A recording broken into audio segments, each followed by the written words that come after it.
You know, sometimes, in life, there are these quiet moments. Moments where you're just sitting there, maybe at your desk, maybe watching the rain, and you realize something fundamental about the path you're on. For me, that moment wasn't a sudden flash of insight. It was a slow, creeping understanding over months, then years, that my marriage wasn't just struggling, it had become a performance. And I, the quiet, practical man, was merely a supporting actor, an ATM, in someone else's carefully curated production. Ashley, my wife, was a professional performer. On paper, a lifestyle influencer, in reality, every single moment of her existence was content. Dinner? Photo op argument? Material for a tearful storytime video. Our life in Kansas City, Missouri, wasn't a shared journey, it was her stage, and I was perpetually in the background. She had thousands of followers, securing sponsorships for skincare and boutique fitness studios. She made everything look effortless, glamorous. But behind the perfectly lit selfies and unboxing videos, I was the one paying for it all. The house, the car, the trips, the ring lights, even the photographer friends she'd hire for content days. I ran a logistics consulting firm, making good money. Ashley made almost none, but she spent like we were both pulling six figures. We met 4 years ago at a benefit at the Kaufman Center. She was radiant, charismatic, I was quiet, a bit lonely. We got married after a year. For the first 18 months, things were fine. Not a fairy tale, but fine. Then her Instagram took off. Sponsorships rolled in, she quit her part-time job, and that's when the shift happened. Our entire home had to be camera-ready. Our vacations were content trips. I couldn't even make breakfast without her staging it for a flat-lay photo. I wasn't her husband anymore, I was her unpaid producer and financier. And at first, I didn't mind. I genuinely thought we were building something together. But gradually, I saw it, she wasn't building anything. She was performing. And I was funding the show. The real breaking point was about a year ago. We had an argument about money. I suggested a budget, her spending was out of control. She looked at me like I'd just insulted her very existence, telling me I didn't understand what it takes to build a brand. That night, she posted a vague Instagram story about toxic partners who don't support your dreams. That was it. That was the moment I realized I had to protect myself, to carve out an escape route. So, I started documenting everything. Every expense, every asset, every login. I consulted a lawyer, David, who I'd known for years. He didn't even blink when I laid it all out. "You're not the first guy," he'd said, shaking his head. He helped me build the exit plan, version 1, then version 2. By the time we hit version 11, it was bulletproof. See, years before I even met Ashley, I'd established something called the August Foundation, named after my dad. He was a single father who raised me after my mom left when I was 6. He worked 2 jobs, never complained. He died when I was 23. The foundation was my way of honoring him, designed to help single fathers with legal aid, housing, childcare, things he never had. I funded it myself, and it had grown steadily. As my marriage deteriorated, I saw an opportunity. If Ashley was going to blow up our life, I was going to make sure something good came out of it. The house I'd bought 5 years before we even met, the house she thought was ours, was about to serve a real purpose. Then came that Tuesday evening, around 8:30. I was at my desk, like most nights, reviewing financial documents. My phone rang. It was Ashley. I picked up, and immediately, I heard it, laughter, clinking glasses, that distinct, vibrant buzz of a chic spot in the Westport district. Before I could even say hello, her voice cut through, loud and theatrical. "It's over," she announced, telling me not to call, not to text, just to move on. Then came the laughter. Not just hers, but her friends too. Cackling. I could hear Chloe, one of her friends, say something indistinct, and they all erupted again. She had put me on speakerphone. This wasn't a private conversation, it was a public performance, her grand finale, with me as the unsuspecting fool. She was ending our marriage as entertainment for her brunch crew. I sat there for a moment, just listening. I could picture her, phone in the middle of the table, martini in hand, basking in the attention. This was her moment. Her big scene. I took a slow breath, and in the calmest voice I could muster, I simply said, "I understand." Then, I hung up. The line went dead. The laughter stopped. I sat there in the sudden silence of our home, staring at the phone. For a few seconds, I didn't move. Then, I opened the bottom drawer of my desk and pulled out a thick manila folder. Labeled, Exit V.11. 11 months of preparation. 11 months of documentation, legal filings, financial restructuring, contingency planning. I had been waiting. Not hoping for this, but preparing. Because I knew Ashley. I knew how she operated. And I knew, eventually, she would do something exactly like this. I started making calls. First, I canceled the credit card she primarily used. Then, I called the property management company and had the locks changed on the house. I contacted our car insurance and removed her as a driver on the BMW lease. I called the subscription services, the gym membership, the cloud storage accounts, the meal prep delivery she'd been using for 2 years. One by one, I systematically dismantled the infrastructure of her lifestyle. It took me about 90 minutes. By 10 p.m., Ashley no longer had access to anything that wasn't directly in her name. And since almost nothing was in her name, that left her with almost nothing. I packed a bag. Laptop, clothes, a few personal items. I called my dog, Cooper, a 7-year-old golden retriever, my best friend long before Ashley ever entered the picture. I loaded him into my car, scratched his head, and told him, "We're done here, buddy." He wagged his tail like he understood. Then, I walked out of that house for the last time. As I drove away, I felt something I hadn't felt in years. Relief. No anger, no sadness. Just a calm, clear sense of utter relief. She thought she'd embarrassed me. She thought she'd taken control of the narrative. She thought she'd won. What she actually did was give me the green light I'd been waiting for. The next morning, I was at David's office at 9 a.m. sharp. We'd scheduled this 3 weeks ago, contingent on Ashley making the first move. She delivered right on schedule. David slid a stack of documents across the desk, pointing to where I needed to sign. I signed.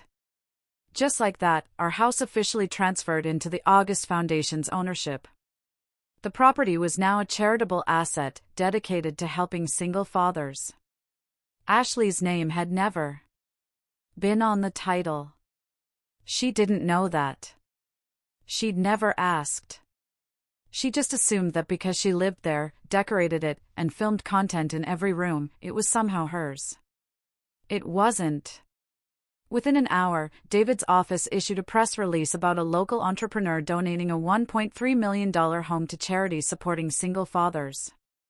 It went out to local news outlets, community blogs, nonprofit networks. By noon, it was trending on local Twitter in Kansas City. By 2 p.m., 3 news stations had picked it up. The headline was perfect: "Local man gives up luxury home to help single dads in need."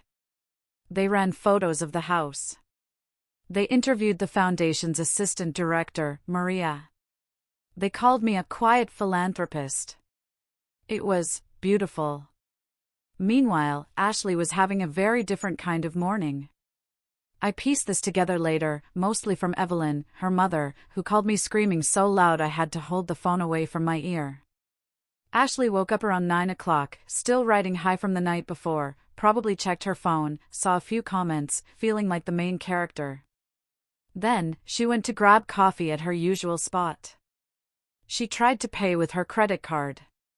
Declined. Tried another. Declined. She probably laughed it off, thinking it was a fraud alert. Then she tried to check her bank account on her phone. Access denied. Password didn't work. That's when the panic started. She rushed home. Tried to unlock the front door. Her key didn't work. The locks had been changed overnight. She stood there on the porch, confused and furious, trying to call me. I let every single call go to voicemail. Then her phone started blowing up with notifications. Friends were texting her. Evelyn was calling. Her sister was sending screenshots. What screenshots? The press release, the news articles, the social media posts. Everyone in her circle had seen the headline about the house being donated to charity. Ashley's name was nowhere in the story. Evelyn finally got through to her, absolutely losing it, screaming about what Ashley had let me do to the house, asking if she was insane, if she had any idea what she'd just lost. Ashley tried to explain that she broke up with me, that it was her decision, that she was in control. Evelyn cut her off, yelling that Ashley didn't own that house, never did, that she'd told her to read the paperwork when we got married. That was the moment Ashley realized her mistake. She pulled up the news article on her phone and read it. Then she read it again. Then she scrolled through the comments. People were calling me a hero. They were praising the foundation. And a few people, the ones who recognized her from Instagram, were starting to connect the dots. One comment questioned if that was the influencer girl's house. Another mentioned she just posted a story about being single and thriving. Someone else replied about imagining dumping your husband and him donating your house to charity. That comment got 200 likes in an hour. Then someone screen recorded her speakerphone story from the night before and posted it side by side with the press release. The caption said, "She really thought she did something." It got 15,000 views in 3 hours. Ashley's Instagram started getting flooded. People were posting the news article in her comments. They were tagging her in memes. One account made a video with her face photoshopped onto a crying emoji with text about trying to embarrass your husband, but him playing chess while you play checkers. It went viral. She started losing followers. Then the brands started pulling back. But it got worse. Remember those voice messages she'd left me over the past year? The ones where she called me boring, useless, a wallet with no personality? I had saved every single one. Backed them up. And shared them anonymously with a few key people in her professional circle, the charity board she volunteered with, the PR agency that repped her, the boutique fitness studio she partnered with. In one message, she'd said if I disappeared tomorrow, she would just be relieved, calling me a human ATM with zero charisma. In another, she called me a corporate robot who didn't understand real creativity. These messages found their way to the right people. Suddenly, those organizations saw a very different side of Ashley. The charity board quietly removed her from their website. The PR agency sent a brief email, terminating their representation. The fitness studio posted a statement about parting ways with brand partners who do not align with their values. She was systematically erased from every professional connection she had built. She tried to fight back. She called a lawyer, demanding to know how I could just take the house. The lawyer explained what I already knew: the house had been titled in the foundation's name for 8 months. The prenup she signed before we got married, the one she never actually read because she was too busy planning her wedding content, clearly outlined that all premarital assets and any property acquired through my business would remain mine. She had signed away her claim to everything without even realizing it. The lawyer told her she had no case whatsoever. She could try to sue, but she would lose, and rack up legal fees she couldn't afford. She hung up and threw her phone across the room. By the end of the day, Ashley had no access to money, no access to the house, no car, no sponsorships, and a social media presence that was actively turning against her. Her friends from the restaurant, the ones who thought the breakup call was hilarious, suddenly stopped answering her calls. Nobody wants to be associated with someone who just became a public embarrassment. She wanted a scene. She wanted attention. She wanted to be the star of her own breakup story. And she got it. Just not the way she imagined. The headline wasn't about an influencer dumping her boring husband and thriving. It was about a woman losing everything after humiliating her husband on speakerphone, and the internet absolutely loved it. 3 days after the press release, Ashley did something desperate. She showed up at the house. Not her house anymore, obviously, but she still thought of it that way. She'd somehow gotten the new lockbox code, probably from a neighbor. She walked in expecting to find her things, her furniture, her perfectly staged living room. Instead, she walked into an open house event. There were families touring the property. Maria, the August Foundation representative, was showing people around, explaining how the space would be used for temporary housing and support services for single fathers in crisis. Parents and kids were walking through the kitchen where Ashley used to film her morning routine videos. They were checking out the bedrooms where she used to do try-on hauls. Strangers were standing in her closet, talking about how much storage space there was. Ashley froze in the doorway.